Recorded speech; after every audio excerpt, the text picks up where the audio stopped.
Shut up and sit down. Welcome to the Big Blue Offensive Podcast with Mike Trainer, Jay Jules, and John Depot.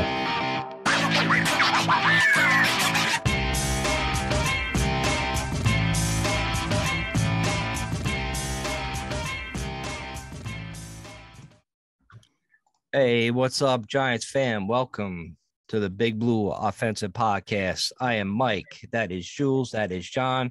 We are back with another fabulous loss. That's expected. But guys, I just want to get a quick thing. How was your weekend? And then we're gonna have a topic that we're gonna go into. We're gonna go into this segment. It's a segment. Get it off your chest segment where we have 5 minutes max, and we'll just shoot whatever pops, whatever you want to get off your chest. We'll go crazy, uninterrupted by the other two. So we'll say our piece, and then after the piece is said, you guys have the comments. And we'll just go in rotation and see how that works out. But guys, how was your weekend? Was it any good? Christmas? Yeah, I mean, okay, John. Christmas is always fun. Christmas is fun. I had the eve of my parents' house, and then for the first time, I actually hosted Christmas Day. And my parents come over, my sister and her family, my fiance's family came over, cooked. What'd you make? A ton of Yeah, food. really? What'd you make? We had baked ziti, lasagna, stuffed mushrooms. This teriyaki steak, fried shrimp. Now you're talking. Right? A whole charcuterie. Making me board. hungry too. Oh God, it was my fiance fucking slays in the kitchen. It's phenomenal. That's why you could see you got a little hump on the cheeks Nice. there. I wasn't like that before I met her. A little bit, but not as much as I am now. Hopefully, you got a treadmill as a Christmas present. You know what? It's funny. I actually bought an elliptical a few months back. There you go. And I just pushed it into place fucking in the garage over the weekend. I had to clean up because my garage was just a fucking disaster with all the cardboard boxes and shit. I don't have a basement or an attic, so the garage is storage and fucking everything else. So I had a couple projects going into the weekend, but ended up fucking Christmas was awesome. Got a bunch of cool gifts. Nice fucking Gucci wallet my fiance got me. Pretty Nice. sick. We were looking for a new wallet for a couple of years, just haven't found the right one because I like those money clip wallets. I don't like those like trifold shits. Yeah, you carry So- everything. Man, I hate Yeah, she got those. me. Yeah, just one couple cards, license, a few bucks. But yeah, Christmas is good. Going away this weekend, going on a ski trip again. It's fucking New Year's Eve ski trip, annual ski trip. So leaving Sweet. Thursday for that. Can't fucking wait. Where do you guys go for that? We go up to the Catskills, usually by Windham Mountain. So we're staying up in Gilboa. We got a Airbnb. Obviously, I don't have a place up there yet. That's on the, hopefully sometime this decade I can actually get my own house up there. Oh, don't invite us up there. Shit. Oh no, bro! If you guys We'll do a show from up I'd there. love to have you guys up there. Oh, yeah, no doubt. One day. Yeah. But yeah, overall pretty good, except for watching the Giants game. But I mean, at this point, what is there to be expected? We're running Gives a with the fuck. second and third string quarterback. Offensive line's been decimated, and you could just see that the team plays with heart, but doesn't play with its foot all the way on the accelerator. But I mean, what is it really even to talk about as far as that game goes? It's more fun to talk about a personal life than to talk about the Giants right now. Absolutely nothing. Jules, how was your weekend? Listen, man, like I said, it was Christmas. It was the holidays. Got to see family. Went up to my cousins on an actual Christmas holiday.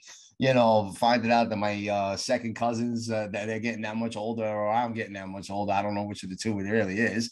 But, did that. Did a lot of drinking and eating and chilling and, have fun. It was good to see family. That's what I think the holidays is all about. Seeing family, seeing friends, having a few drinks, talking about the old days. And then just getting like drunk and stupid and trying to play some kind of trivia or poker or some shit at the end of the night, and then, you rush home, you get all excited for these games. And you know what? You realize that being a Giants fan, you have absolutely nothing to be excited about in the last fucking decade on November or December, right? Maybe except for 1 year. So, you got that constant kick in the head reminder. You get out there, you start trying to bet games. And man, I'll tell you, I definitely fucking dropped the ball on the Steelers, bro. I really thought we were going to hang. Yeah, man. A little bit better with fucking Kansas City, and I had some comments with that. We'll get into that a little later on with the pick'em segment. But yeah, dude, they let me down. I was riding fucking high. Green Bay led up some last minute touchdowns. I don't even know why I bet on them on Christmas, but I did. And fucking, I thought they were definitely gonna cover and fucking win, but no, they won, but didn't cover. So yeah, it was all downhill. I should have just went all in on the Bills like I fucking said to. And that was my money pick, and I should have just fucking sent it on there. But whatever, it is what it is, right? And here we are on a fucking Tuesday night, and we're pretty much talking about a team where there's not much to be excited about. Yeah. Well, my Christmas was good. Like I seen some family members, not all of them because of COVID running through shit. So people were separated, unfortunately.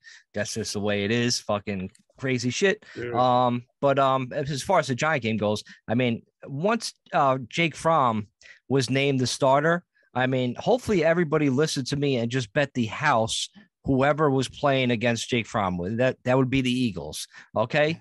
So hopefully you made your money and just bet against them because it was the obvious thing. I mean, the first pass he threw, I think he just like got banged in the fucking chest. His arm went forward, thank God. So it wasn't a fumble and the fucking duck went up there.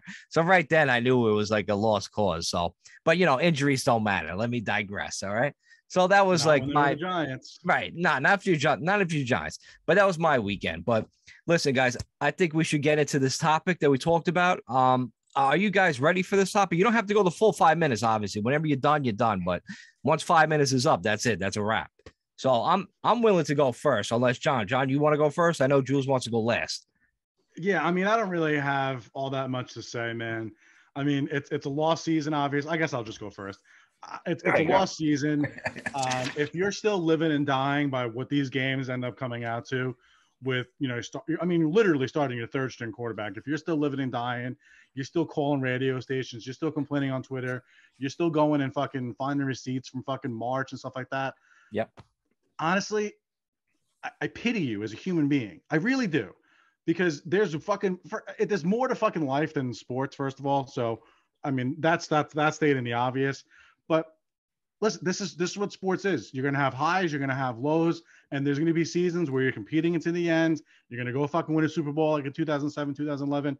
And then there's going to be seasons where fucking at the end of the season, it's just a matter of waiting to see what happens in the offseason. And that's where we've been at since basically Thanksgiving, since the Carpenter came up with the news that Daniel Jones was done for the season, which he ended up being right about. And I haven't even been on Twitter since that. I've checked my notifications here and there, and all it is people, oh, John, look what you said, back in March about Saquon Barkley. Oh, you thought they were going to win 10 games. Yeah, like fucking most Giants fans did, because if you had a fucking brain, you saw the talent on this team, they should have been a better team. They didn't play well when they were healthy, and then when they fucking were unhealthy, then obviously you're not going to have a good product. And a 4 or 5 win season is what you get out of that, and that's just what it is. But to sit here and still be upset and crying and fucking going ballistic about all this, it's like, bro, who fucking cares at this point? Like, how does your heart rate go up 1 BPM with watching the Giants right now? I am the biggest Giants fan you'll fucking meet. There's no one who's defended this team more in the last 3 or 4 years than me. Literally fucking nobody. Not that doesn't have a paycheck that says fucking New York Football Giants on it. No one has defended them more than me. And even I'm like, all right, well, season's over. It's time to kind of lick our wounds, essentially, see what happens. Gettleman's obviously going to be gone. Jason Garrett's already gone. All it is a matter of waiting to see what the new regime is going to look like going forward and what they do in this offseason. Everything from now to then is basically just watching the fucking practice, essentially. I'm done. There's nothing to talk about. Time out. Man, I agree with you 100%, John. I understand the heat you get just by being a fan. You wanted to root for these guys. So you get right. The fucking assholes that just fucking come after you, man. Like on social media, real life, whatever. You just get like the whole fucking drama. Like, it's almost like just shut the fuck up. Like, I'm a fan. I'm trying to root for the team. I want them to do well. And I see the excuses, and people don't want to be like, oh, you just naming. I love the people just come after you, be like, oh, that's just an excuse, the injury. So I'm like, all right, well, 9 out of your 11 starters on offense are missing, multiple games, multiple weeks. It's a fucking problem. But whatever. Jules, got anything to comment what John said? I'll save everything. You said I have to have a 5-minute segment, right? And there was a lot of things I want. Excuse me. No, I'm not saying go to your 5-minute segment. I'm just saying comment on what John has to say about what he said. Oh man, I definitely. I mean, there's definitely little thoughts I've had off of that. For sure. I mean, you speak about highs and lows that teams go through. Well, you're talking about a fan base that has never experienced this much of a low. Okay, and that's literally what's actually occurring right now with the whole Giants nation, right? If you want to call it that, they have never historically been this bad. So what do you expect? I mean, you got guys of all ages, gals as well, that have seen them in the 60s, 70s, right? Then you have the younger generations that just basically know Eli Manning and winning Super Bowls, right? So you have a collaboration of all these different age groups that have seen everything, and yet none of us have experienced this much of a low. So yes, as a fan, as season ticket holders who get a medium Pepsi as a reward for being a loyal fan, you know, you're talking about a thing that was generational, where great grandfathers basically passed down these tickets to kids and their sons, and all going on and on and on, experiencing a terrible low. So yes, it's depressing. It's boring. You only get to see them play once a week, unlike baseball, where if this was like buried in August, you know, like a hot late August, early September, all of a sudden you could start talking baseball again, or you could just bury them like the Knicks, who aren't relevant, and basketball season ain't relevant until probably February, March anyway, right? You can kind of get away from shit like that. When it comes to football, you cannot. You literally go through September, October, November, and then that's it. You got 3 months, and if your team sucks, forget it. The end of November, Thanksgiving, the holidays mean absolutely nothing when all other either fans or friends or cousins from out of town are enjoying their teams. Fantasy football's coming to an end, and you got nothing to fucking cheer about. And it's been an ongoing thing for over a decade now. Let's say. And that's frustrating. So it's just people venting. And where are they going to vent? They're going to vent on social media. They're going to vent on a platform like that. There ain't nowhere else to vent. They just want to get that shit off their chest. We try to invite people on the show all the time so that they can speak publicly here. But that's literally what it becomes. And that's why it is at a low. And that's why you do hear people making it seem like it's life or death. It ain't fucking life or death. I'm sure 90% of those people that fucking bullshit and all that either just want attention because they like it and they get kicks out of getting that attention, or they just want to fucking vent. You know what I'm saying? Like, that's all that is. I don't know, man. If you're a multi-generational Giants fan, means you've seen them win at least 4 championships, if not even more if you're older. How many other teams can say that they did that? How many teams in the last 20 years can say that they won 2 Super Bowls? Right. Every team's going to have ups and downs. Ravens, the fucking Steelers. How many teams have won multiple Super Bowls? Get the fuck out of here already. Right. Crying all day. I'm 40 years old and I want to cry about the fucking Giants. Oh my God. The only last bit that I wanted to just throw in on what stood out to me about what John had said was that you said, let's wait for the new regime to come in. Well, what new regime are you talking about? Daniel Jones is set to be coming back as our quarterback. Great. Judge is going to be our head coach. And the rumor has it, at least the popular one, is that we're going to upgrade or hire within for our GM in Abrams. So what new regime is coming in? It's the same regime. You're just hoping that you're going to get a better outlook and a better effect from that regime. You're saying that injuries have plagued this team so badly that if it was a healthy team, this team would have won 9, 10, 11 games this year. No doubt about it, because when we were healthy against Washington, making stupid bonehead plays, jumping off sides in a critical moment, we weren't healthy then, right? Because why? We lost fucking Nick that game at guard, and then our center was, I mean, what's the excuse there? There were games. We should have beat Atlanta. Fuck, why? Because we lost Blake Martinez in the first quarter? No. Come on, guys. There were a lot of games that should have been won earlier. We never healthy. We had this regime of a team. We were never healthy, Jules. Daniel Jones had his full offense for six snaps, not games, not quarters, not minutes, 6 snaps. So I don't want to hear that shit like, oh, we were healthy for this game, whatever, man. But like, listen, let me go, man. This is my 5 minutes. Jules, time me, Jules, and you tell me to stop. But I'm not gonna go that long. But let me just. I'm honestly like, we had to do it under over. It's probably like a minute 45 to be real, right? I mean, you would go over the 5 minutes. 100% on yours. I am going to time it, so I got the stopwatch ready. Listen, it's gonna be like a 40 time. You know, so like the 40 time is time. The minute you take that first movement, you hit the clock. So the minute I see you gesture or like the lips start to go, when you start, I'm going to start. Right, that's it. And you can watch yourself. Right. You know, people that listen to the podcast, like, all right, Jules would go over the 5 minutes. Trainer would definitely go under. Everybody would bet that. All right. So, all right, John, get ready. 3, 2, 1, let's go. Now, all right, guys, I just want to get this off my chest. All right. So here's a couple of topics right away. So I want to talk about Joe Judge. the people screaming for Joe Judge to get fired are the same dummies that wanted Garrett out of here, right? And I told you all, Freddie Kitchens wasn't going to solve the offensive problems. He was not the problem. Okay, that's number one. That's number one. But now I want to see people like make that connection with John Mara. A lot of people on social media saying John Mara was kind of like, he's never going to give up full control of the team. He's a problem. Whatever he says goes. Total bullshit. And I'll tell you why. Mara not giving up power? Are you kidding me? Excuse me. He gave up that power to Joe Judge when Garrett got fired. Okay. That was not Joe Judge's guy. Okay. It was eventually going to happen, but it accelerated that process because the offense was going so bad.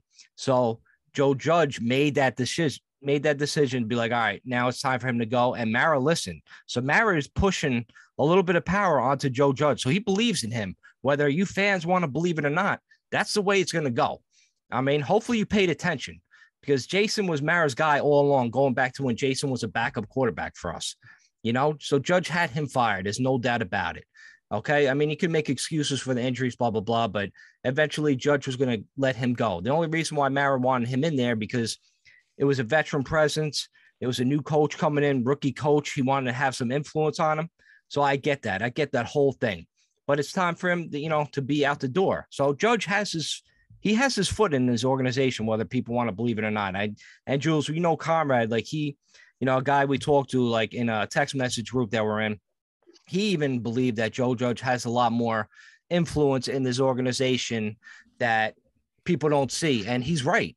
And people should notice that because when Garrett walked out the door, he thanked John Mara. He thanked the Giants organization, but he didn't thank Joe Judge. And you kind of wonder why that was. So Joe Judge definitely has an influence, and why that story got leaked where Joe Judge is definitely coming back next year. That's no joke. Okay. That happened. They put it out there because they want people to see that.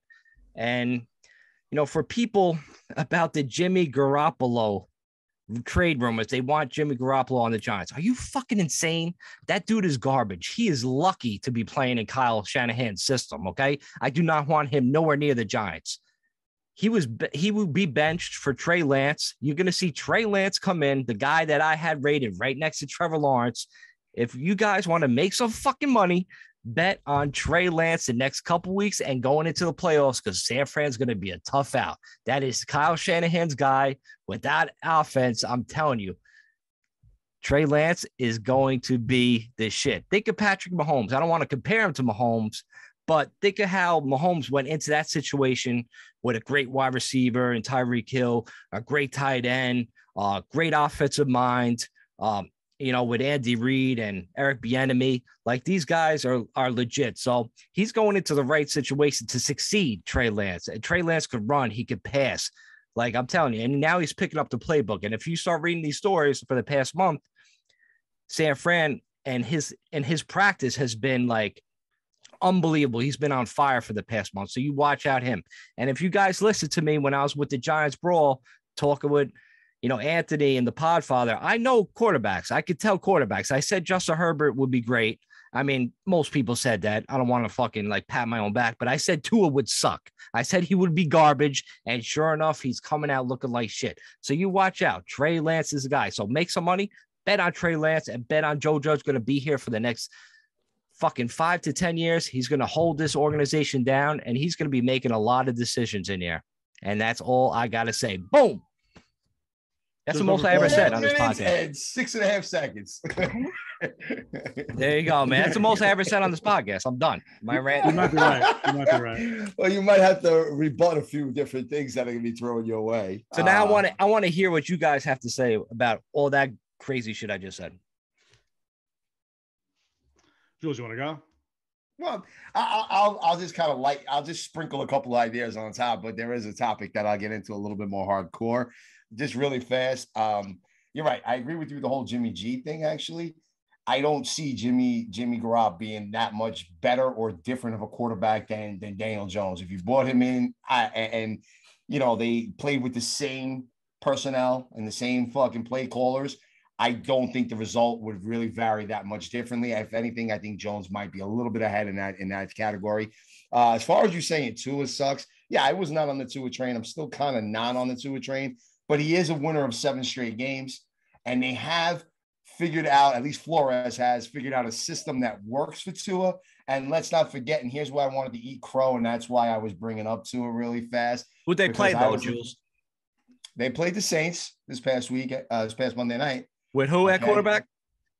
Well, it doesn't matter. Ian Brock doesn't play defense, okay? Right, so you know what I mean.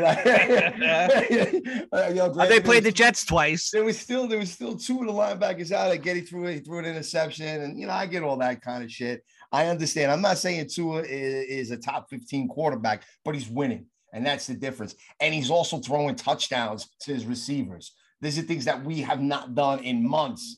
Guys, months. So you know what? And look, I'll eat crow, and that's what I was getting ready to do. I talked mad shit about Jalen Waddle. I still will. I said that Kadarius Toney can outshine him. Obviously, not even close. Doesn't even look like a comparison at this point. Right. All right, like he's not even a poor man's version of Waddle at this point. Hopefully, next year will be his year, and he'll step up and he'll shine. But he's not even in the conversation. My man's actually going to look to break Anquan Bolden's rookie season record of catches for a season. I think he's only a couple short, and he should probably get that this coming Sunday. So hats off to that. I will eat crow when I have to, because I know I sit here and I get up on my soapbox and I let you know when I make the right picks. I definitely dropped the ball with Jalen Waddle.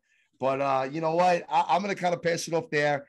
I do have a question I want to get back to in regards to Joe Judge and him sort of now becoming, I guess, like emperor, dictator, and fucking the number one guy in the Giants organization. Let's slow the roll there a little bit, all right? I don't know. Listen, at the end of the day, there's still a man named Mara that signs his paycheck. And I do want to throw a couple of scenarios out there, but I will let John talk for a moment here. I just think the best course of action is to give it one more year with Joe Judge and Daniel Jones. I've said this all before, obviously. Mm-hmm. That's why I feel like I'm just repeating myself. But I think he's shown you enough from just himself in a vacuum. Not necessarily the results on the field. They haven't been there, because no one's going to argue they have. But as far as just like what you want in a head coach, says the things, the guys play for him, they fight for him. The team's not, at his throats and all that bullshit. I think they want it to work with him, and they're going to give him all the leash that he possibly needs to fucking hang himself. He's either going to be successful next year, it's going to look up, and he's going to give them a reason to keep him around for the final year of his contract. I think he's got a 4-year contract. So that would be 2023 going into his 4th year. I think he'll do enough next year to kind of warrant that. But I think the Jason Garrett thing, Joe Judge didn't have any affiliation with him. And I don't know that Joe Judge was like, no, I don't want Jason Garrett, and they still hired him. I don't think that that's the case. I think that he was suggested, and he's like, okay. He's like, you know what? It is worth having somebody who's been in the NFC East as a head coach for 10 years, who's been in the spotlight, who understands a big market team, because even though it's Texas, Dallas is Dallas. It just is what it is. So I don't think that it was necessarily, I don't want him. It was just like, okay, I'd rather have he was 12, nudged. But if you're going to give me vanilla, you're going to give me vanilla. He was nudged. We'll take it. And it is what it is. It obviously didn't work out. But I think that they're going to give him the opportunity to bring somebody in here to be his offensive coordinator that hopefully is going to change things, because, one of the big problems with the NFL, because of the fact that it's a game every week, is narratives kind of take hold and people forget the specifics of the game, especially as weeks go by. And, early in the season when we weren't really scoring points and stuff, I was one of those people who were saying, I think that it's not only Jason Garrett is, a problem, which he was, but I think this offense was a reflection of Joe Judge in itself, as far as, the conservative nature of it and whatnot. And maybe he just knew that his offensive line wasn't going to hold up, and, he had to play conservatively if he had a chance to win a game. And maybe that's why they played that way. I don't know, but I think it's the wisest move is to keep him around, let him have free reign this offseason to build what he needs to build. We got 5 picks in the top 90 or whatever the fucking case is. May not have a ton of money in free agency, but keep him on. Daniel Jones, you can see it. There's something there. It's not like you watch Jake Fromm yesterday. You can see there's nothing there. You watch, not yesterday, Sunday, Mike Lennon. There's just nothing there. Nothing. You watch Jimmy Garoppolo, and he makes plays, this and that. but it's a lot of Deebo Samuel making plays and George Kittle making plays. It's the playmakers making plays. He's just facilitating, getting the ball to them, and then they go out and use their talent to actually do things, which unfortunately for the Giants, we just haven't had that. We haven't had that big 65-yard, Saquon Barkley touchdown. We haven't had a Tony touchdown, a Golladay touchdown. Ingram scored a few touchdowns, a couple garbage times. We haven't had playmakers making fucking plays. And I think if you get an offensive coordinator in here who can unlock these talented players that we do have, I think we might be singing a different tune next year. You're right. But I don't think you blow it up again and start all over again. John, I don't think you do that. John, you're right, because we see the difference, like with missing Jones. It's like night and day, man. These guys are thrown up there like it's almost a fucking waste of time to play the game, because the defense start off playing well, and then the defense gets tired, they get exhausted, and then all of a sudden they end up getting blown out because they're on the field the whole goddamn time. I appreciate what Jones did, because he kept us in a lot of fucking ball games, man. Most of our games when he's playing is on one possession games. We may not be scoring 35 points a game, but between just the offense and the defense and the special teams, when he's on the field, the players play a little bit better and they're in games, and it comes down to the end. And unfortunately, we've been on the short end of the stick a lot of those times. But I mean, you're staying on the field, and it's tough to watch, bro. It's really tough to watch when you see these other plays, these other guys, and even going back to the Seahawks game last year. It wasn't like fucking what's his name, Colt McCoy was lighting it up. I know he wasn't. The defense won the game. The defense won the game, and the running game won the game. Wayne Gallman was able to. The offensive line was able to create holes. Wayne Gallman took advantage of it. We had a lot of rushing yards, and a couple plays were made, and all of a sudden we ended up winning that game. And what did we win, like 17-15 or something bullshit like 17, that? It wasn't like we won 33 to fucking 17. It wasn't anything like that. So when someone else has played quarterback, it's looked horrific. When Daniel Jones has played quarterback, it's looked okay. And it could look a lot better given an offensive line. And I know Jules has opinions on what we should do in the draft and stuff. I don't know if I want to know what Jules, Jules, are you going to talk about Joe Judge right now? Because I got one little sentence to make about Joe Judge before you go turn into Stephen you guys A. went on such a tangent about Jones that I'm like burning inside that like it actually took over my feelings for fucking Judge. Wow. So I can hold my Judge comment and I can go back to Daniel Jones for a moment. All right, let's go. Is he better than Mike Glennon and fucking of course? Fromm? Of course. But like you're literally talking about some fucking middle-aged fucking quarterback with Glennon who fucking never was anything. Okay, the guy wasn't supposed to be any kind of star. I already told you he's better off being a fucking coach because he's supposed to be a nice guy and a leader. So why are we even comparing him to that? There is no comparison there. And Fromm, look, we took a shot with the kid just to see what the fuck he could do. Right. Okay, and obviously a matter of Jones, baseline. It's better than those two guys. There is no doubt about it. But we said all preseason long, we put this dude under the microscope, okay? We said, look, we stood up for him. We went to war for him. We did a lot of shit, dude. We were like, you got to believe in this guy. You got to fucking give him a chance. We got to see poise. He looks better in the pocket. He looks this. He looks that. And at the end of the day, guys, he fucking let us down this year. Fuck that. For all the shit that all of us did to stick up for this dude, to put up with bullshit, to go out there on Twitter, to put our names out there, he fucking disappointed. And this was supposed to be his year, bro. This was supposed to be the year where he put himself on the map, where he established himself as being a franchise quarterback, and there's nothing to show for it. Yo, at the end of the day, guys, anybody know offhand, touchdowns to total turnovers, what do you think his numbers are? Probably 15 to 30 or some shit.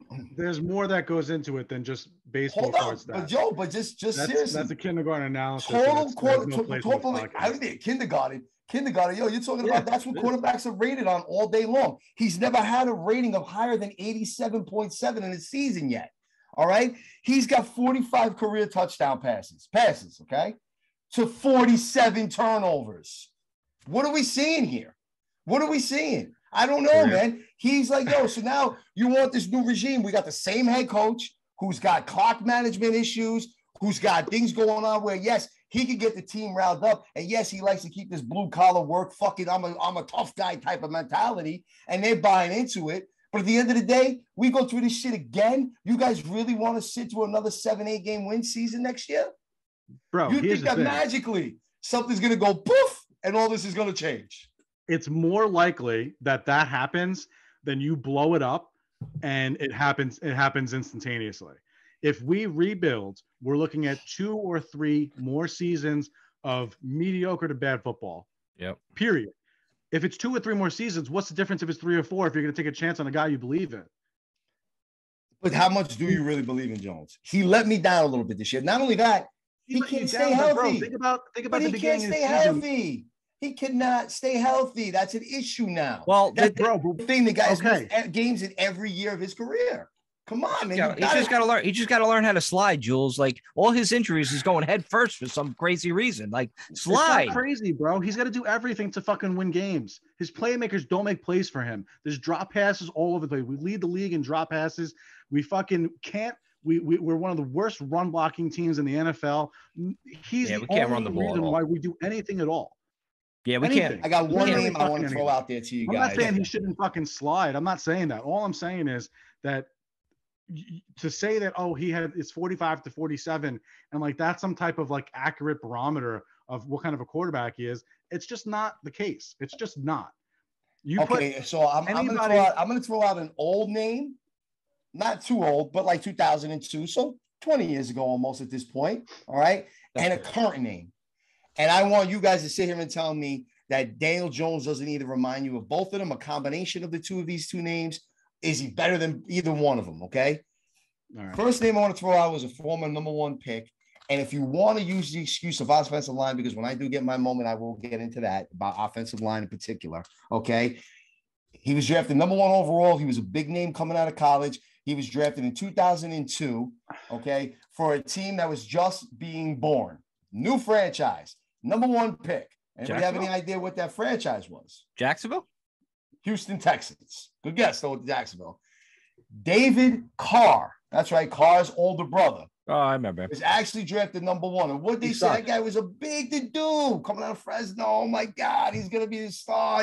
He's going to lead this franchise. They got themselves an amazing quarterback. That offensive line crushed him. Maybe. It's possible. And that's a possibility. Maybe. He had like a record for most sacks in a season. He got killed. So what happened to him, right? And this is a big name that was taken number 1 overall to bring the face of a franchise. And he collapsed under that kind of fucking nonsense with the line and all this kind of shit happening around him.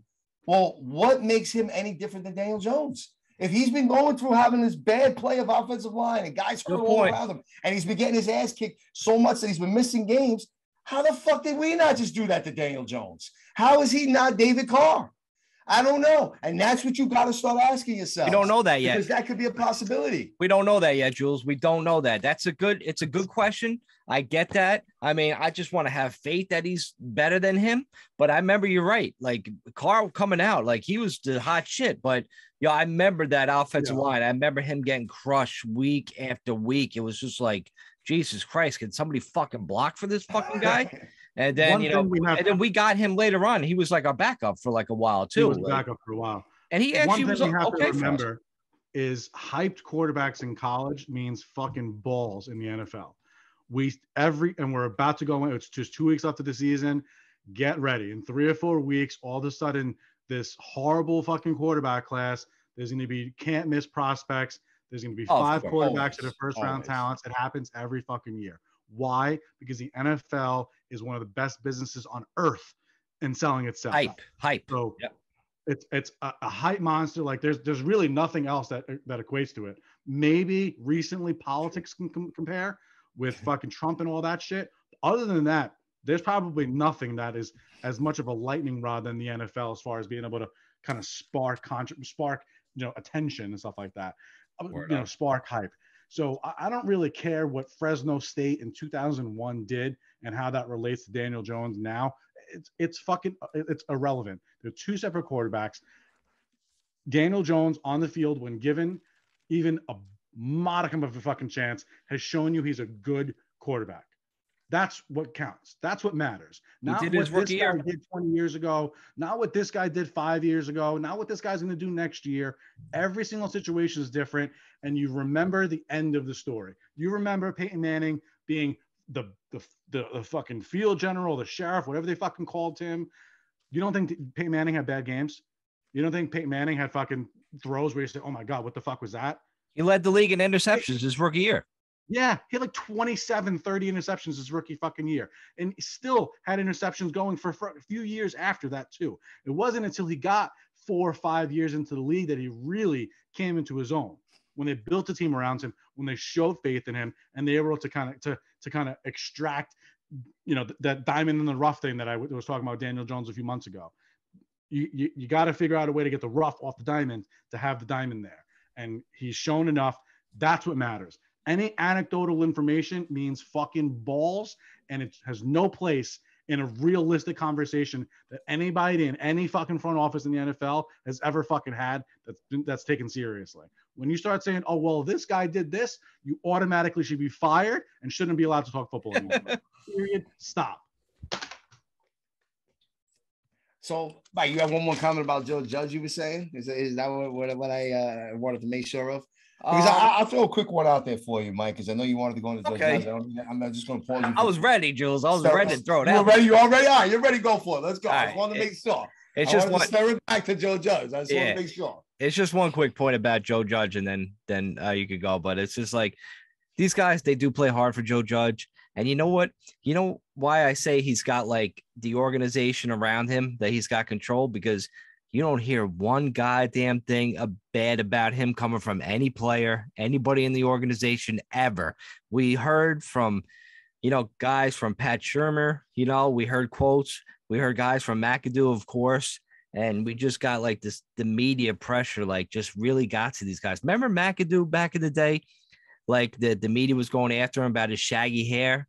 Then all of a sudden the next year he came in, he had the slick back hair, the sunglasses, like, it's just that kind of shit. I don't want those kind of people. I don't want those kind of people that just get manipulated by the media and then believe, like a lot of fans do. They believe like all these stories that they write, like how Abrams is not going to be a great GM, how Joe Judge should get fired, how Gettleman should be gone. Like, I believe in what I see, like my own opinion. I don't believe in all these fucking media because they get paid on these clickbait and they try to manipulate in the way you fucking think.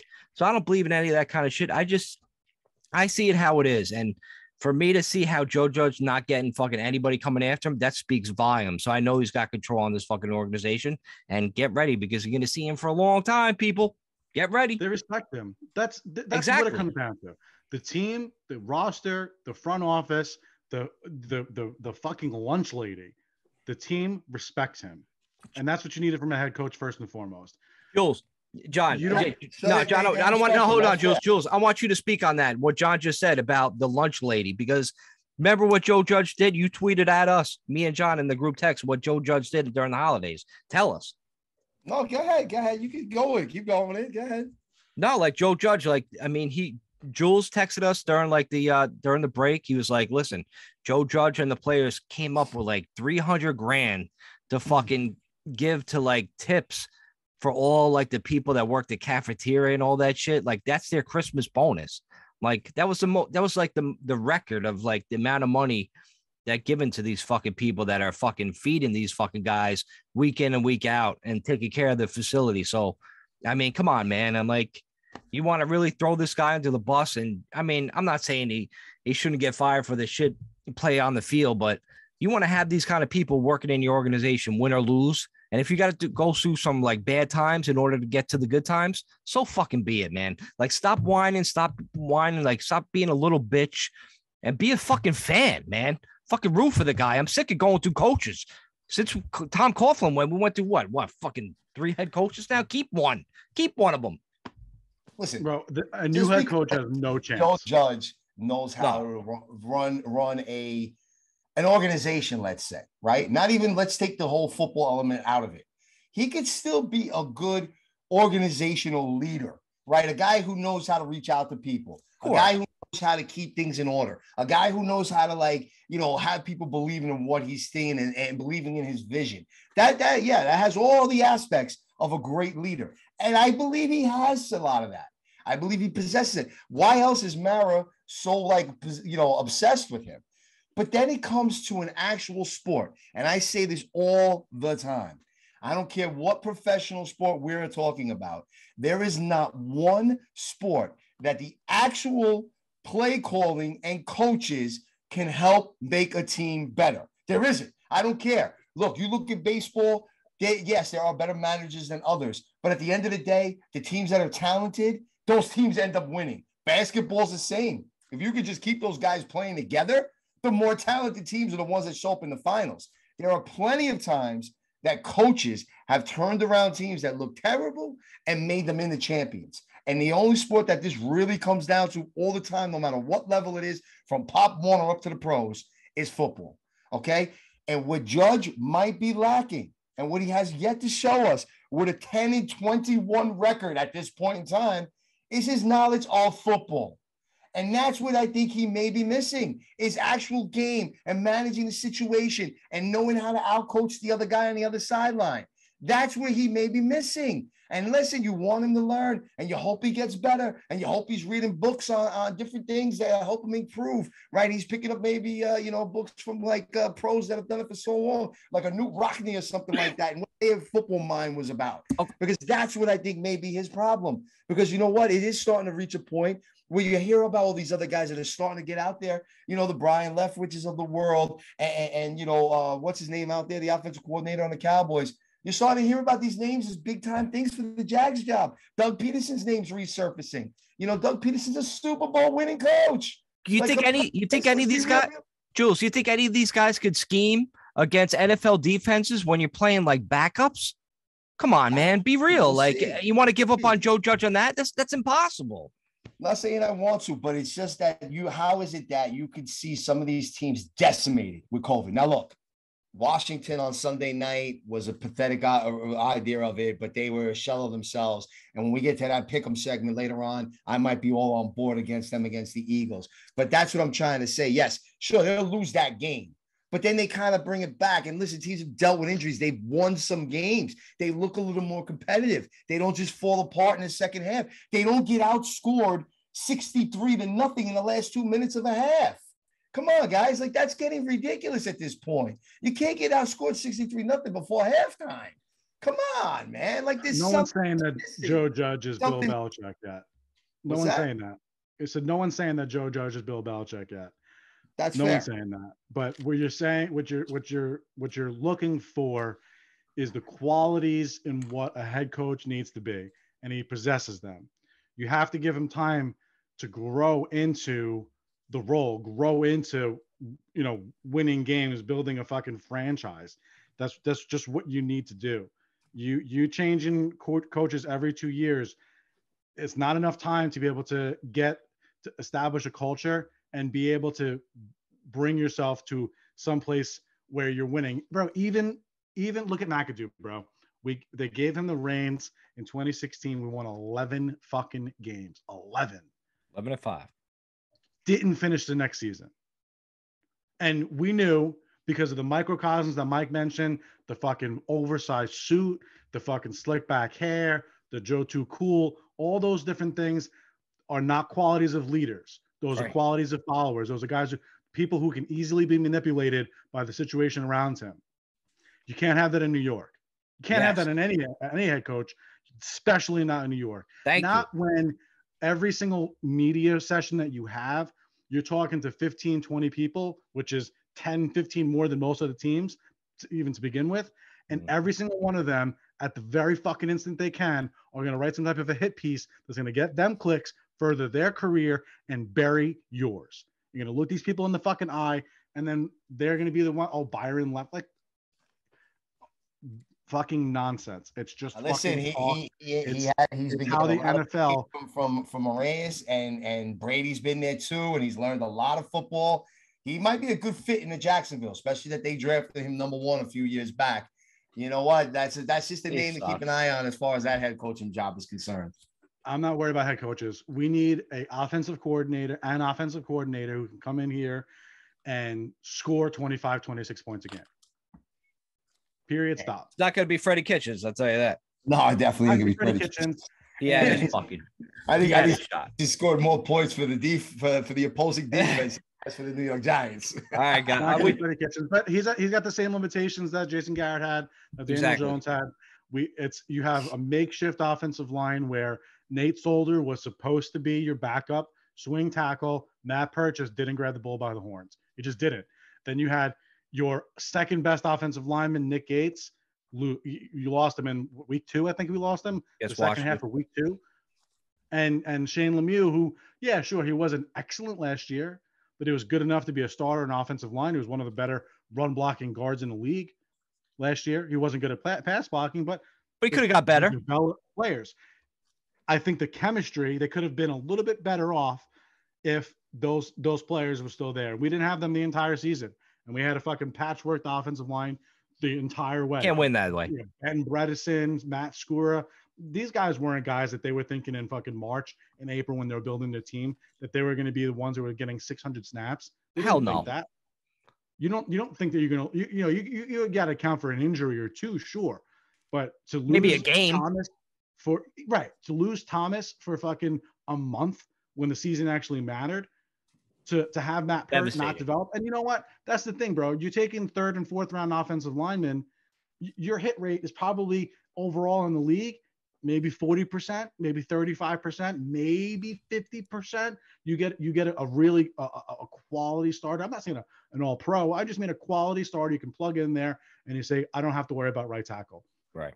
Okay. So what? They took a swing on a guy from UConn. Still, it hasn't worked out. Maybe it will next year. Maybe he'll be on another team. Maybe we'll draft somebody in the 1st round next year. Well, who knows? That's the nature of the game. That's how you build a roster. You got to fucking take the L's and to get to the W's. Same thing in my field of work. I run 500. And then you take the L's for 10 years straight, and after a while, that shit gets annoying. It's not 10 years straight. We were 11 and 5. We were 11 and 5. Jets. We're not a franchise like the Lions. We had a record. We had we were 11 and 5. For the Giants. We were 11 and 5. Last year, we played a game that should have got us into the playoffs. It should have. Who knows what would have happened? I'm not saying we would have won a Super Bowl last year. Should have, could have, would have, bro. It's time to step the fuck up. We went to war and but our injuries fucking crushed us this year. That's all it is. Hope so, because if we're sitting injuries, here bad luck, having the same conversation, then it's what, blow it up, and we're a year older. It's a year later, and we may have the same. You exhausted an option. 23. You exhausted an option. Yes, that's exactly what you're supposed to do. We don't want to blow this. Exhaust and say, you know what? I know definitively, no matter with my heart of hearts in my goddamn toenails, that Joe Judge isn't the guy. Then you get rid of him. But before that, you don't think Cleveland every fucking waking day, they don't think that they saw qualities in Bill Belichick that were the guy, but because they have this fucking continuous conveyor belt of coaches, they said, oh, no, 2-3 years, couldn't do it. Get rid of it. What is it, 2 years he was there? Got rid of him. He went to fucking New England, and he's had the best sports dynasty in American history. Listen, think they 365 days a year? Fuck Kevin Stefanski. It was weird. Yo, he would trade for Bill Belichick today. Get the fuck out of here. Belichick left to go fucking. He was like, "I'll time with the Jets, and then I'll leave the next day because this fucking place sucks." But listen, guys, I think are we done with all this fucking talk and we just take a commercial break and go with the picks and get this show over with? At least get a couple minutes to say a couple of things. You know what I mean? Like I know. This ain't enough of this podcast. Let's do the picks. All right, let's get the picks. You know, and Mike, I need you to be present on this because it was tying back to one of the comments I had made with Daniel Jones a little earlier. But look, I don't think I need a full 5 minutes. All right. I think I could definitely keep it under that. I'll actually get my own stopwatch out that I had on Mike earlier. I'm going to clock you. Don't worry. And see where I was at. But before I start, guys, I want to make sure we do this because we did lose an icon of the NFL world. Yeah. On this today, John did pass. All right. You know, it's crazy that literally they just had the Christmas special honoring his life and his achievements, you know, not only inside the game of the NFL, but outside of it as well. And it's just sad to hear that he passed away. So, you know, rest in peace, John Madden. Quick moment of silence on that matter. With that said, I haven't watched the special myself, but I heard a lot of great things. And, you know, obviously now it just kind of resonates in your head. And it's definitely something that I will go and check out for sure. I can't wait to watch it. Seriously. All right. Let's go. So now, as far as the Giants are concerned, there's a lot of talk going on with those top 8 picks about how we should maybe get 2 offensive linemen. We're going to go out there. We're going to fix this offensive line because the offensive line is the reason why we can't score points. And the offensive line is the reason why this team has sucked for the last decade. Well, that's a newsflash, right? Because haven't we gone out and tried to fix this offensive line in so many fucking ways over the last decade? We got Pugh. What did he do? Oh, he looks pretty good in Arizona, but he kind of sucked as the Giants, right? We now got Flowers. Oh, wait, Washington figures out he should probably play guard, and now he's out there having success as a guard and playing with them, right? Oh, Hernandez. Hernandez was the steal of the draft. We took him in the second round. This guy was supposed to go in the top 20. Oh, my God. We move him to the right side. He's going to be better. Still waiting on Hernandez. He might just end up being a complete and total bust. All right. And those are the guys we drafted. Let's not forget we went out and signed Nate Solder. We traded for Zeitler, who's having a better year, hasn't even given up a fucking sack yet. Okay. And that's who we're talking about as far as this offensive line. So, yeah, let's go waste 2 top fucking 8 picks, definitely top 10 picks on 2 offensive linemen that are unproven so we can hear everybody bashing them like they bashed Andrew Thomas when it took him a little while to develop. All right. Unless there's 2 goddamn Quentin Nelson sitting there and between the fucking first and 8th pick, hell no do you take 2 offensive linemen. Absolutely not. You get 1, and if your defensive guy or your pass rusher's not there, you trade the fuck back and get some extra first-round picks, all right? That's what you end up doing with that shit, and that's what I got to say to that, because look at it, and here's the reality with all of this type of shit. You look at teams like Cleveland. Cleveland's got one of the best offensive lines in football. They're winning games, but is Baker Mayfield really a top fucking 15 quarterback? The guy doesn't even get drafted on fantasy teams. So give it a rest. And that's you're talking about one of the number 1 overall picks as a quarterback, all right? And you want a comparison? How am I supposed to think that Daniel Jones is going to be any better than what Baker Mayfield's done if you give him a front line like you're going to give him if we go out and get these 2 offensive linemen, because that's all that's missing in this draft, okay? So that's what you got to kind of keep in mind. Is Daniel Jones better than Baker Mayfield? I don't know. Maybe, maybe not. That's a comparison to the current quarterback that I wanted to talk about earlier, because Baker Mayfield, he's probably the reason why Cleveland's not fucking winning the AFC North, and he's probably the reason why they didn't beat the Kansas City Chiefs last year in that game when they had them on the ropes. So that's something to keep in mind. And then you look at these bad offensive lines. Oh my God, we are the offensive line. Oh God, here it is. Oh my God, offensive line. I'm sorry.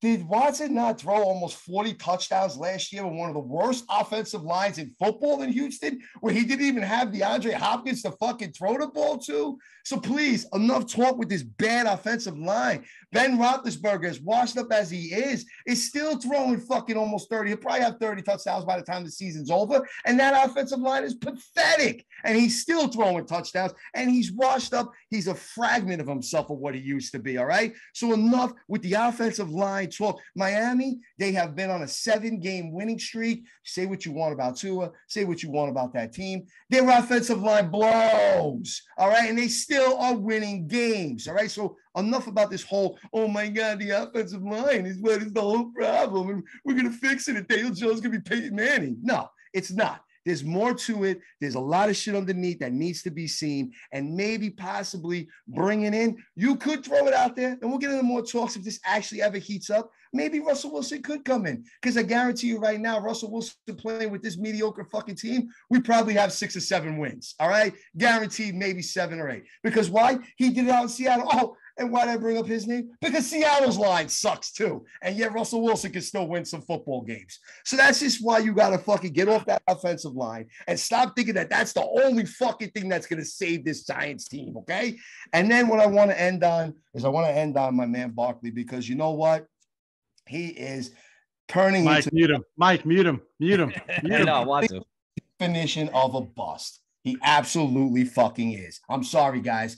Yo, the not talking to the media, you wear that C on your chest as a New York Giants football player, and you don't fucking talk to the media? Stop being a bitch. I saw you run into the line a couple of times where you stopped running, and you're going to have Booker T showing you up multiple weeks.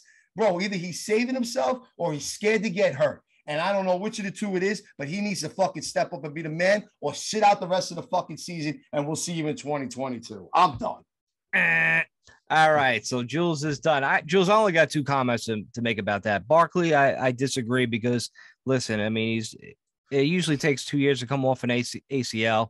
So I'll wait for that to happen. He did have average 2,000 total yards for us from line of scrimmage his first 2 years. So I'll give him the benefit of the doubt. It takes time. So let's wait and see on that. But as far as you go with the offensive line, going back and talk about the draft, I agree actually with you with picking one offensive lineman and then because these offensive linemen, some are not rated that high, like that guy Tyler to be the center. He's rated kind of in the teens. So listen, if we're get 2 top 10 picks, I'm with you. I'll take one of those picks, trade back, get extra draft capital, and get a center maybe later on if that's the case, or go with the pass rusher. I don't want them to waste 2 draft picks on 2 offensive linemen pretty much back to back. I'm not with that. I don't think that's good for long-term success for the Giants. We're going to have 2 picks probably, and we're going to have 2 picks in the top 10. It's what it seems like. It's almost guaranteed at this point. Yep. And if they feel like there's 2 offensive linemen that are worth drafting in the top 10, then definitely you should be doing that. Now, with that being said, what are the chances? Probably not that high that that's going to be the case. But we do have 5 picks in the top 80 or 90 or whatever the fuck it is. Right. You should be using at least 3 of those picks on offensive linemen. I agree. Even if you got a little bit overdraft somebody, no one's going to give a fuck that you pick the guy 10 slots too early if your offensive line is sitting there kicking ass. If Barkley has 3 or 4 yard wide holes that he can run through and he's able to put a move on somebody and go blast it for 65 yards. No one's going to care that you took, fucking ball sack Jones at, 55 instead of he always should have been rated 67. Fuck that shit. You got to fucking get that shit fixed, and you got to go ahead and do it. You just gotta go ahead and do it. And to the point of, okay, they have a bad offensive line. This has a bad offensive line. There's degrees to badness and goodness. There's a spectrum. And just because you fall on the red doesn't mean you scored 65 on your test. You could score 40 too. And that's the difference between a Russell Wilson offensive line and a fucking Giants offensive line. Bro, wait. Let me ask you guys this. You recall really quickly when Eli was still on the team, didn't it seem as if, in the beginning at least, that Barkley ran better when Eli ran the team? Why? Because Eli knew defenses. He knew how to make audibles better. Good point. He knew how to change up the blocking, right? Yep. If you're not doing that, you make your worst line look even more worse. All right. And that's literally what happens. Why does Russell Wilson's line look a little bit better? Because he's the one behind it. So can we give Daniel Jones 7 years to catch up? Can we give Daniel Jones a decade in the league where if you're going to compare him to Russell fucking Wilson, Eli Manning being able to do that? 7-8 wins next year. That's a good point too. If we restart, we draft a quarterback, we do all this stuff, we're not going to be winning more than 7-8 games anyways, bro, unless you catch lightning in a bottle, which is just as likely with and without Daniel Jones and Joe Judge. So you either say, I want to exhaust this option, and I know beyond a shadow of a doubt that these guys aren't it, or you have to fucking go ahead and you have just run one more year. What's the difference? Honestly, what's the fucking difference? We still got those 4 Super Bowls. We can still look every other team in the league. There's 32 fucking teams, bro. We can look at 28 of them in the face and say, what have you fucking done? Those are both. You want to talk about fucking 2021? You want to talk about this? Go fuck yourself. I'll fucking watch a Super Bowl highlight. You got none. I want to throw out a hypothetical. I got 4. I want to throw out a hypothetical simply because we have this much draft capital, right? And we know that, look, if you still get one of those top guys as far as an offensive lineman is concerned within that first 8 picks, that's going to be a tremendous value and a help. And we know that there's going to be other ones later on in rounds 2 and 3 that if we get it right and we don't mess up like maybe we did with Perk, but that's another story for another day, or Hernandez, that maybe we'll get better guys to fill in because there's plenty of Pro Bowlers that come in the 2nd and 3rd rounds. That's just goes without argument. There's even Hall of Famers that come from those rounds, okay? So with all that done, the hypothetical is, well, what if you could, right, knowing that you have no shot at the top 2 fucking pass rushers, you give up one of those top first-round picks, maybe a 3rd and a 5th, and a first round next year, and you bring in a Russell Wilson. Because that's the reality now, okay? And what? You can still build that offensive line, and you're going to sit there and fucking tell me that if we had all things considered and you have a healthy offensive line and healthy weapons, that you don't want Russell Wilson instead of Daniel Jones at quarterback. Stop there. All right, because come on, we're not playing fantasy football though. We're not playing fantasy football. That's a reality. We're gonna pay Russell Wilson $40 million a year. We're gonna give up multiple first-round picks. Do you think Seattle's gonna be giving up their franchise? The only reason why they're even a fucking relevant franchise in the last 10 years, they're gonna give them up for what, a first-round pick and a couple of fucking mid-round picks? A first, a third, and a fifth, and then a first again next year, maybe another fourth. That's round. A lot, bro. That's a lot. Right for a 35-year-old quarterback, 34-year-old quarterback, that's a lot. Yeah, they would probably want the first pick, right? So that means they're getting a top 5 pick this year, which they do not have any longer because they gave it up to the Jets. They get that back. Okay. Now you're going to get another third round, maybe a fifth round, and then another first round next year. I mean, in 2023. Why not? Why would the Giants want to do that, though? Who doesn't want to be there anymore, and he's not that happy, and you might bust that whole thing. How do you know that? The guy's making $40 million a year. You think he's not fucking happy? All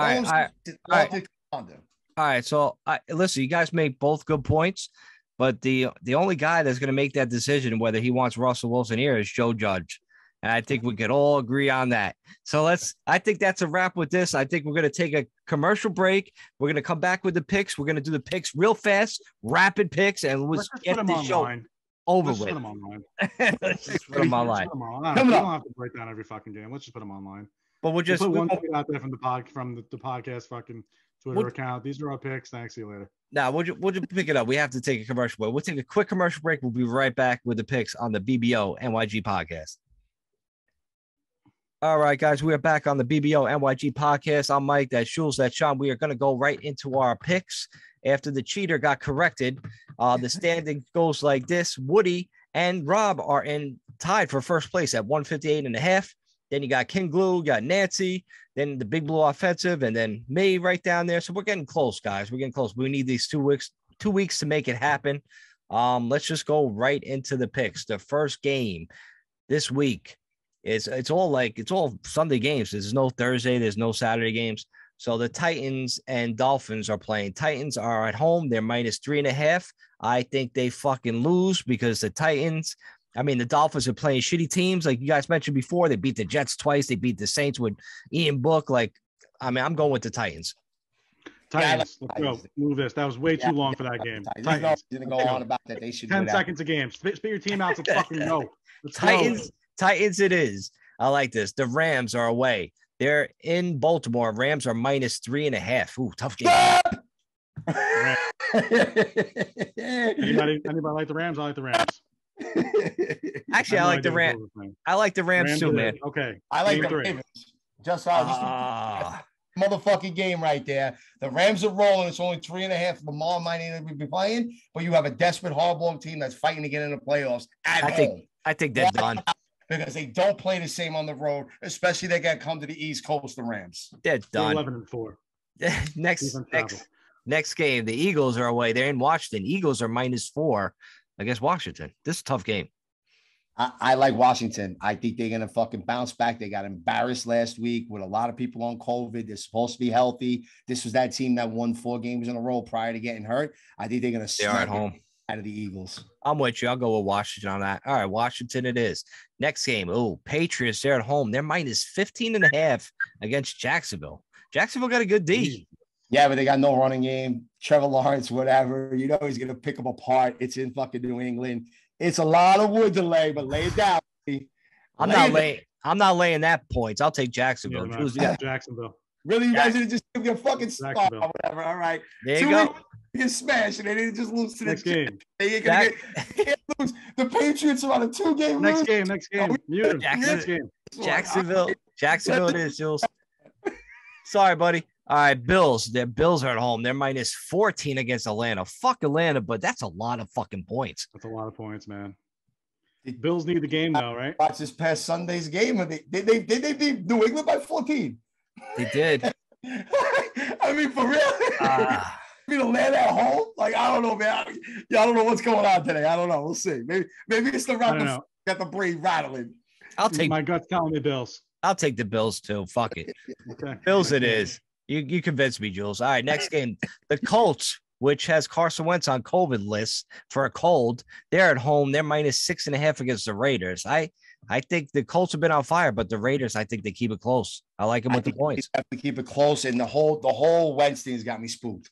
The whole Yeah, it does, right? Got me spooked. There was even rumors that they might bring in Phillip Rivers. I know. What the fuck? What the fuck I'm is that? like that bad? Like you got that bad of a backup? Like is Fromm all of a sudden in Indianapolis? He hasn't played. All right, so Raiders it is. I think Raiders. Yeah, Raiders it is. All right, Chiefs. Chiefs are away. This could be a good game. They're playing Cincinnati. Chiefs are -5. I hate those fives. Chiefs. Bengals have been playing on fire, man. That's gonna be a lot of points scored that game. Yeah, I go over. I honestly, just because I'm sour on the Steelers' loss last week, I think the Chiefs, yes, they're rolling, they're whatever. I'm telling you, I think the Bengals are going to keep this a lot closer than people give them credit for. Me too. I'll take the Bengals too. Bengals it is. All right, next game. Ooh, Tom Brady's going to go against the Jets. Can we just all say it at the same time? 1, 2, 3. Tom Brady. I'm ready. All right, this game. All right, this game we got to talk a little bit about because it involves our team. Bears are at home. They're -6.5 against the Giants. And let me tell you guys, the Giants haven't covered in what, like fucking 2 months? This is a game I think they actually cover because they're going to play good D against the Bears. Bears they don't look good on offense. They're going to keep this game kind of close. And I think this is the game that the Giants cover. All right, I go Giants too. Giants it is. Now, Jules, go ahead, Jules, real quick. I want to hear what you got to say about it. Like the Bears are a scrappy team. Still somehow they score touchdowns. The Bears score touchdowns. We do not. That's a big difference there, right? And they're laying a 7 on us. Who's quarterbacking? I don't know. Is Barkley going to actually show up and play, or is he going to do the fucking little pussy dance he's been doing the last couple of weeks, bro? No, I'm over our team. Until the Giants cover, I will not take them. And that'll continue into 2022. All right, but next game. You know, a lot of money on Vegas. Everybody's going to see the Bears. Oh, it's only a touchdown. They're going to throw a lot of money on them, and then all of a sudden the Giants. By Sunday, but for now, I go Bears. We'll see. All right, next game. Chargers, they're at home. They're -5.5 against the Broncos, which Drew Lock. I don't know. Chargers came off a bad loss because they were missing like their starting running back, their starting fucking wide receiver. And look what happened. They lost to the Texans. But injuries or COVID don't fucking matter, right? They still let up like 40 fucking points to the Texans. So after the fact, after they couldn't score. Play defense, they're offensive players. So, yeah, I don't know what happened there. I do think, though, the Chargers bounce back. It might have just been a look ahead. They the game against the Broncos. Really? So I like the Broncos just for that. But all right, Chargers it is. All right, next game. Speaking of the Texans, 49ers with Trey Lance probably going to fucking make his debut. Well, going to start. They're -13 against the Texans. I'll take San Fran all day with Trey Lance. They will have nothing. So wait a minute. You didn't want to take fucking New England. All right. I'm proving winning. I guess I don't even know I can't even remember who they're playing right now. But the Texans, who are coming off of a win, have been playing every team tight for the most part. All right, except for a couple of blowouts here and there. Points against the fucking Niners. Really?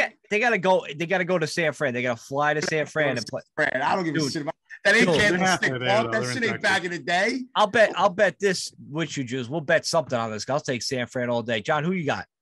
Texans. Wow, I gotta fucking click on the Texans. You guys stink. All right, next game. Cowboys. They're at home. They're -5.5. They're -5.5 against the Cardinals. Yeah, this is a weird one. I think maybe people get a little too excited over the fucking Cowboys beating the shit out of Washington. I don't know. I'll take the Cardinals and the points. Fuck that. I'll take the Cardinals too. Saints. Moneyball, that's it. Yeah. Yeah. I'll agree. That's our fucking main Moneyball. That's the team Moneyball. All right. BBO one. All right. Saints, they're at home. They're -7.5 against the Panthers. I'll take the Panthers. I mean, is it Ian Bach? I don't know.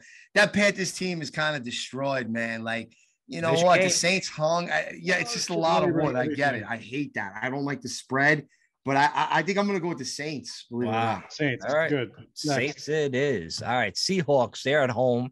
They're -7 against the Detroit Lions. Lions play hard, man. Seahawks, how could they fucking lose to the fucking Bears, man? After all the shit I talked about Russell this past evening, I have to go with the Seahawks. It's a pick 'em. I'm not saying I would actually go out on Sunday and bet this game. I'm going with the Lions. I'm going Seahawks here. I'm going Lions. All right. Seahawks. Seahawks it is. All right. Next game, Packers. They're at home. They're -6.5 against the Vikings. Weird game, man. Sunday night game, right? No. Yeah, No. Sunday night game. Yeah, Sunday night game. Sunday night game. I'll take the Vikings with the points. Oh, go Pack, go, bro! This is Packers. definitely the Really? Kirk Packers? Cousins going into Lambeau Field on Sunday night is gonna fucking make it a close game. Yeah. They can't Come on, cover. bro. In January. Go Hey, Pack, come on. go! They can clinch the All right. fucking division. They can fucking guys. they can clinch the home field almost. Yeah, okay. Terrible. All right. All right. Last game, the Monday night game is the Steelers. They're at home. They're getting 8.5 against the Browns. God. Browns are favored. Fucking hate. Yeah, you gotta Fuck the Steelers. You I'll take the take the Steelers with the Browns. points at home. I'll take the Browns. John, who you got? Steelers. Steelers. Wow, fucking Steelers. Fuck you guys. All right. Now you guys got to come up with a fucking money ball pick. John, go. You know what? I feel like I never go first. All right, Jules, you Here's go. the one that I was circling on, and look, I saw it. Look, I'm gonna tell you this right now. If the Eagles come out against Washington on Sunday, like they came out against the Giants, Washington's gonna eat them fucking for dinner. All right? I They're can gonna take eat Washington. some fucking Eagle Crow. I'm taking Washington as my money ball. Woo! I don't remember All which game I said before. I said a game before. I don't remember. Rams. right. Rams. Okay. And I'll take the Titans because I think Dolphins are done. They beat fucking 7 shitty teams in a row, and now they got to face the Titans and New England. They're done. All right, so those are our money ball picks. All right, sign it off, Jules. Sign it off. All right, man. listen, guys, that was it. That wraps it up. Lots to go on, lots to come. Blow the regime up. Don't blow it up. Who the hell knows? But listen, enjoy football. New Year's is coming. All right. Hopefully, you got some New Year's resolutions because we'll have a segment on what we hope for, of course, in the BBO NYG style of a New Year's resolution. But we'll have that in store for you next week when we come back in the brand new year. Until then, be safe. Don't go too crazy on New Year's. Have a happy and safe New Year's, everyone. We're out. We'll see you next week. Peace. Happy New Year.